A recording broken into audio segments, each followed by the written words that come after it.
From MTN News, this is Montana This Morning. Good Thursday morning. It's 6 o'clock. Welcome to Montana This Morning and happy Thanksgiving. I'm Victoria Hill. Thank you so much for getting the day started with us. Man, I'm Ed McIntosh, already giving advice this morning to my kids about how to make a turkey. So we're off and going. Begins. Yes.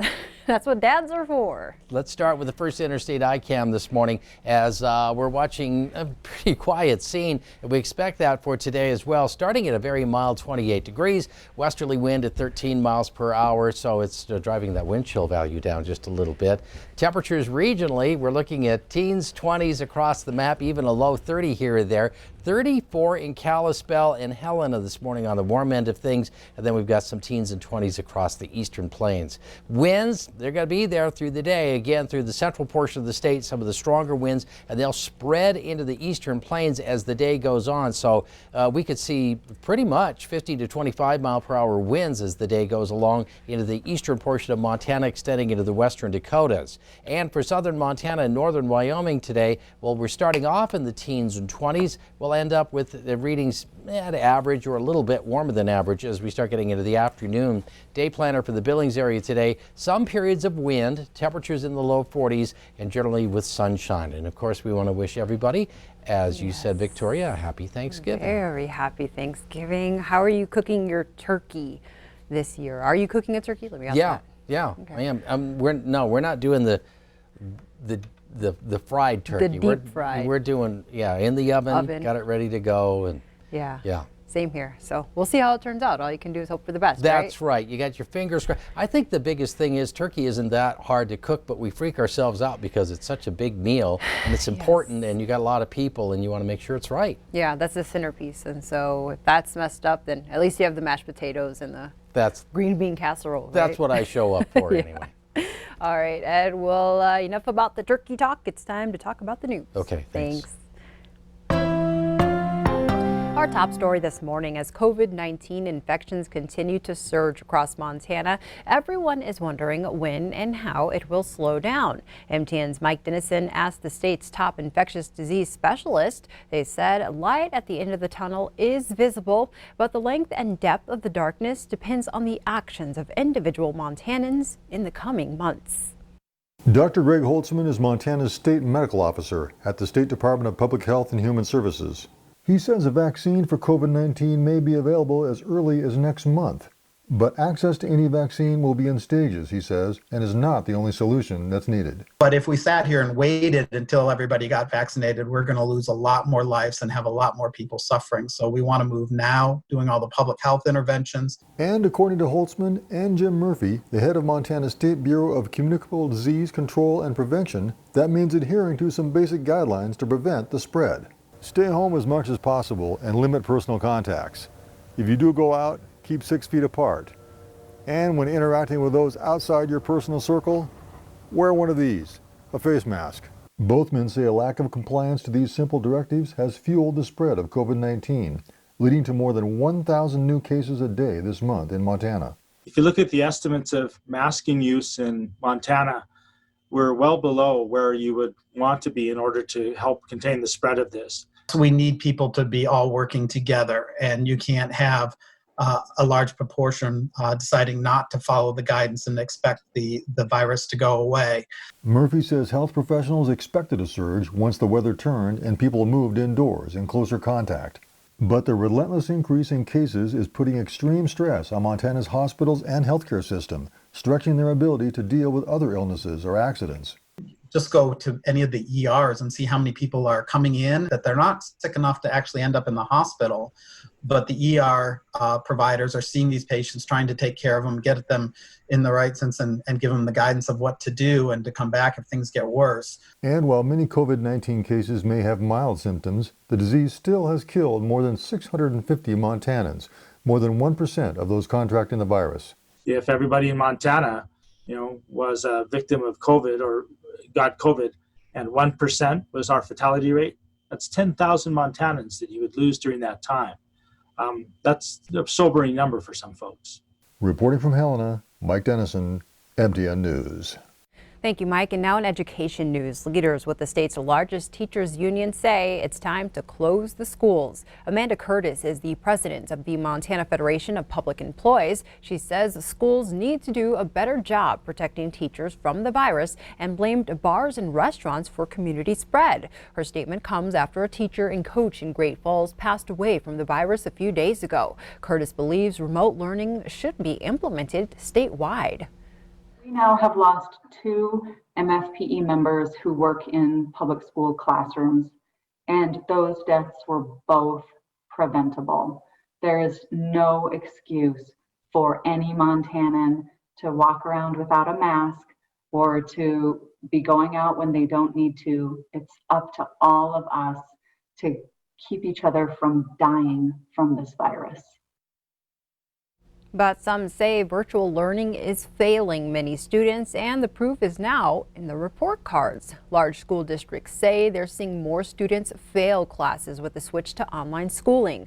Fairfax County Schools in Virginia posted an analysis of grades so far this year compared to last year. The number of middle school and high school students failing in at least 2 classes has nearly doubled. The story is the same in places like Houston and St. Paul, Minnesota. And because of the pandemic, we won't know how students are doing on a national level until 2022. Reading and math tests designed to determine the report card of American children are being postponed until 2022. The National Center for Education Statistics says widespread remote learning and health protocols could have added big complications and costs. Hundreds of thousands of 4th and 8th graders were slated to be part of the national testing early next year. In campus news, University of Montana President Seth Bodnar is grateful for the way faculty, staff, and students are responding to calls for safety during the pandemic. He hopes those measures continue to be effective during the holidays and through the winter. MTN's Dennis Bragg has more. The University of Montana has received national attention for its efforts to continue learning and operations through the fall. And outside of a spike in daily cases October 1st, the university's case count has leveled out in recent weeks. There are 68 active cases right now. The new challenge starts this week as some people move outside that campus bubble into holiday traveling and socializing.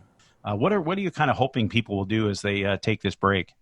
Yeah, really, really important, Dennis. You know, we're entering a really critical time in the life of this pandemic. You know, despite the inevitable COVID fatigue that we're seeing, we have to keep up those precautions. And the university is ramping up that safety message this month as the campus heads into winter and the holidays. Really outside of going to class, exercising, picking up food, really shrinking those social circles for the 2 weeks prior to leaving to campus. We've emphasized that with our students.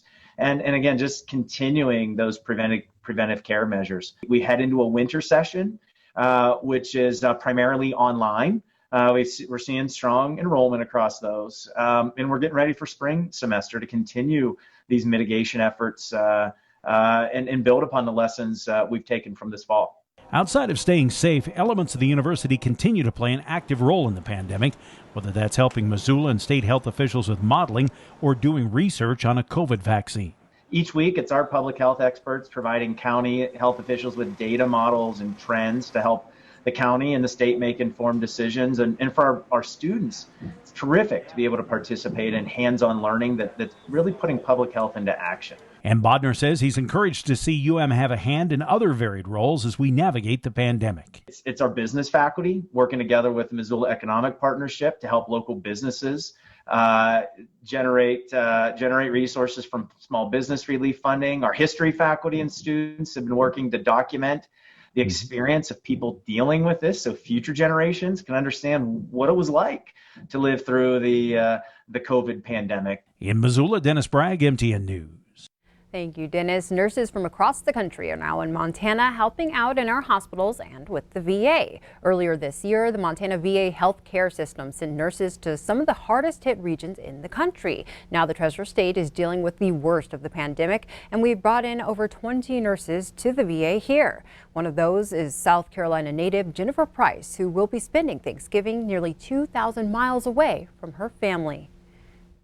Well, it's a military family. My husband's a veteran, so we're pretty used to spending holidays apart. And for us, it's just another sacrifice that we're willing to make. for the greater good. I do, just want to reach out and also ask from a standpoint of seeing so many veterans sick and seeing so many employees sick, that just wearing a mask can make a huge difference, especially right now here in Montana because the cases are climbing so high. The VA nurses are brought in through the Disaster Emergency Medical Personnel System, often associated with natural disasters. Now in Wyoming, Governor Mark Gordon tested positive for COVID-19. His office says he has minor symptoms and plans to continue working remotely as he recovers from the virus. The announcement comes on the same day Wyoming legislators announced they would delay the majority of the 2021 legislative session until the spring. In national news, President-elect Joe Biden gave a Thanksgiving-themed address urging Americans to double down on their efforts during the pandemic. He said Americans need to remember they are at war with the virus and not each other. Next week, the president-elect and vice president-elect are expected to receive their first high-level intelligence briefing. President Trump fully pardoned his former national security advisor Michael Flynn. Flynn was fired after just 23 days on the job in 2017 for lying to the FBI and Vice President Pence about contact with the Russian ambassador before the inauguration. President Trump has claimed Flynn was persecuted. Flynn tried to rescind his earlier guilty plea, and the Department of Justice had sought to withdraw the case, but it was tied up in court. In a late-night ruling yesterday, the Supreme Court moved to block New York's COVID-imposed limits on religious services. By a vote of 5-4, the High Court granted requests by the Catholic diocese and synagogues in New York to lift the state's attendance limits. The High Court ruled that Governor Andrew Cuomo's orders violated the religious group's First Amendment rights to freedom of worship. President Trump's newest appointee, Justice Amy Coney Barrett, provided the deciding vote for the majority against the COVID-19 restrictions. Back here in Montana, retirement homes and assisted living facilities across the state are working hard to make sure Thanksgiving is still a special day for their residents. MTN's Gabby Crevitt shows us how.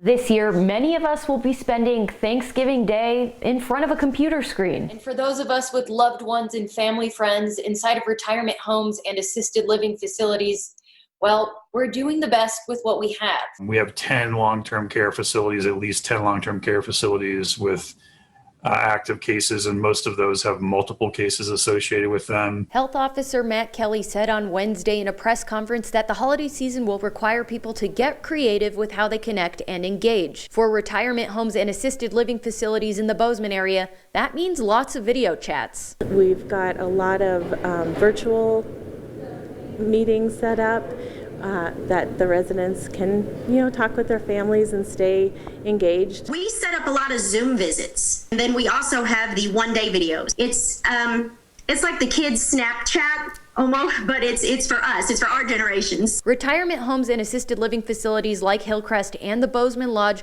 are also happily accepting gifts for residents and setting up pen pals for anybody in the community that's interested in connecting with a resident. Our generation is all about the cell phones and the emails, but you know how much letters meant to their generation. Some of them still have little packs of letters from years ago. We always welcome, book donations, puzzle donations, things like that, games, things that, keep them active and engaged. So just because you might not be able to see a loved one or family friend during these difficult times doesn't mean you can't get creative and find a unique way to connect. So as we move through the holiday season, finding imaginative ways to protect ourselves and to protect our family members. Reporting in Bozeman, Gabby Crevitt, MTN News.